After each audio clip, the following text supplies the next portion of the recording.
政治的な取引対象となった悲しきガンダム AGX-04 ガーベラテトラ。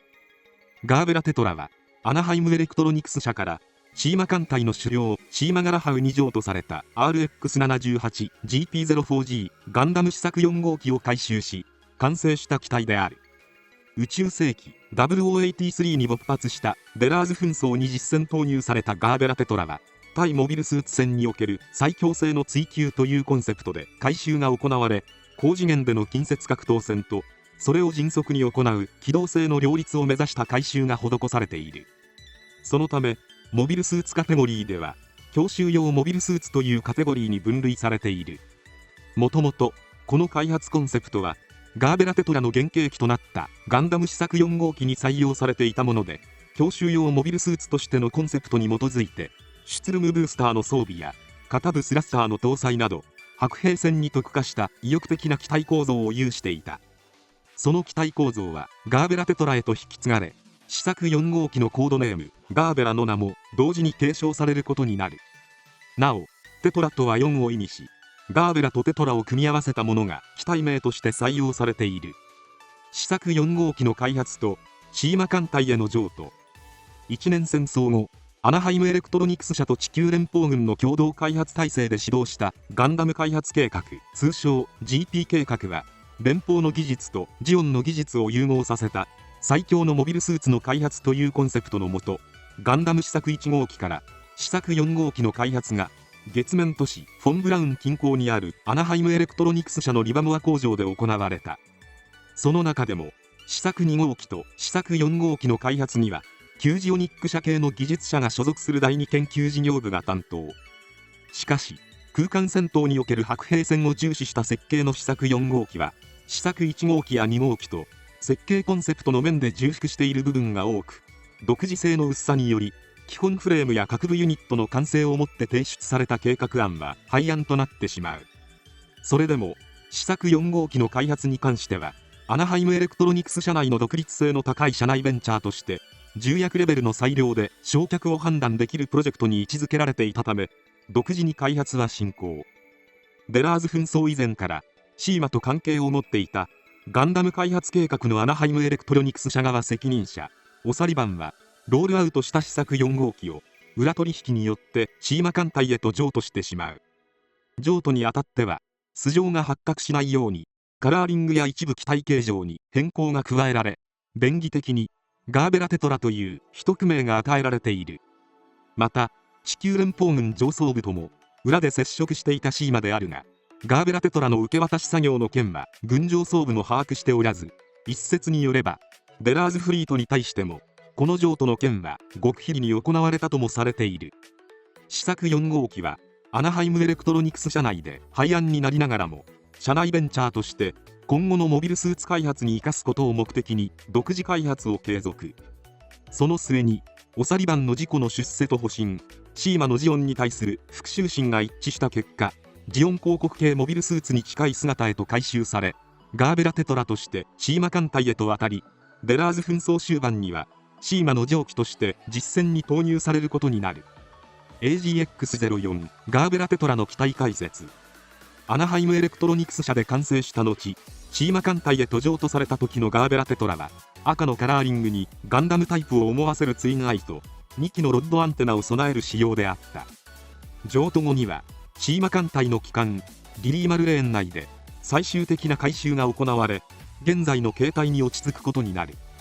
頭部はガンダムタイプのツインアイから広告群系のデバイスが導入され、モノアイを採用。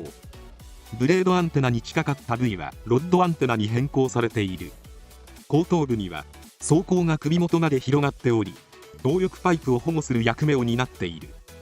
ガーベラテトラ最大の特徴は両肩部に搭載された可動式スラッサーポッドと機体各部に搭載された複数の姿勢制御用バーニャによる高機動戦闘を追求した点にある。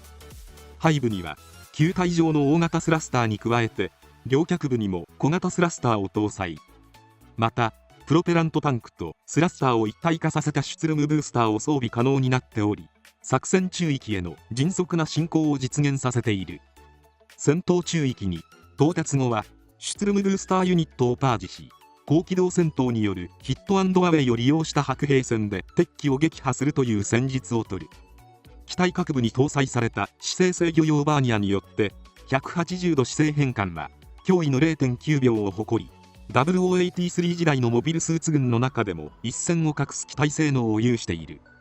この時代のモビルスーツ軍の中で強襲用モビルスーツとしてカテゴライズされた機体は複数機存在しており、同じガンダム開発計画で誕生した RX78GP02 ガンダム試作2号機やサイクロプス隊によって運用された強襲用モビルスーツの祖とされている MS18E ケンプファーなどが該当する。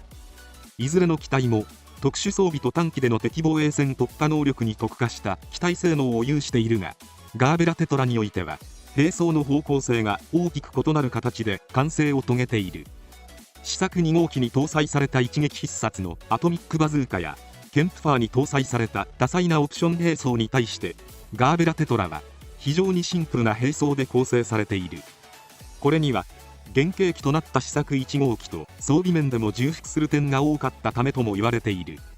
初期の設計案では2種類の携行火器が検討されていたと言われており、1つがビームマシンガン、2つ目が狙撃用のロングビームライフルであった。実際に採用された装備はビームマシンガンであり、パルス状のビームを連射可能なこの装備は広範囲へ展開した敵機への操作に適した突撃性に優れる火器として評価を受け採用されることになる。この時点ではメガ粒子を断続的に射出する技術が確立していなかったためリミッターが設けられており、強制排熱モードが作動すると使用不能となる仕様になっている。一方、ロングビームライフルはバレルの乾燥によって収束率の向上と射程距離の変更が可能になる汎用性に優れた携行火器であったが、こちらは試作1号機ですでに採用されていたため、ガーベラテトラでは採用されることはなかった。両腕部には固定補助兵装として 110mm 機関砲を装備。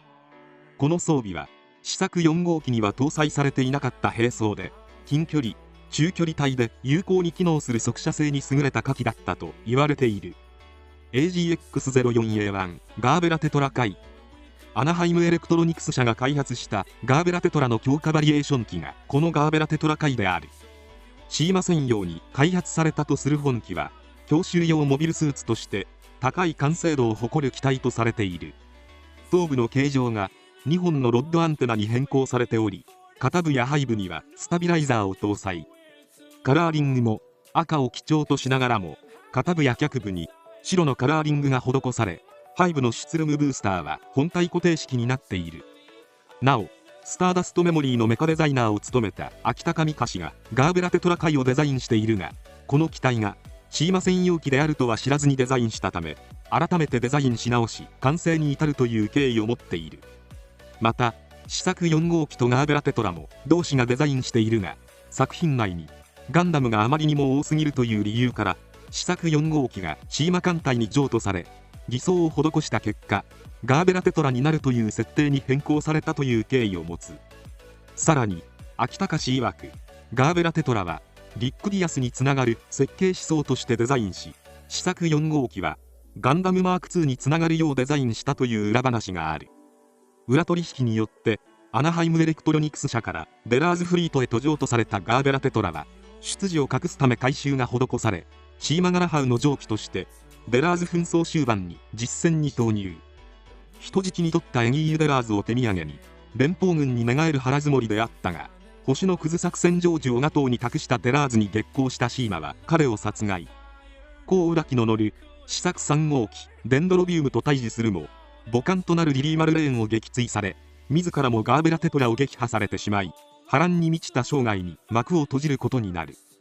以上、ガーベラテトラの解説を終わります。最後まで動画をご視聴いただきありがとうございました。チャンネル登録、高評価よろしくお願いします。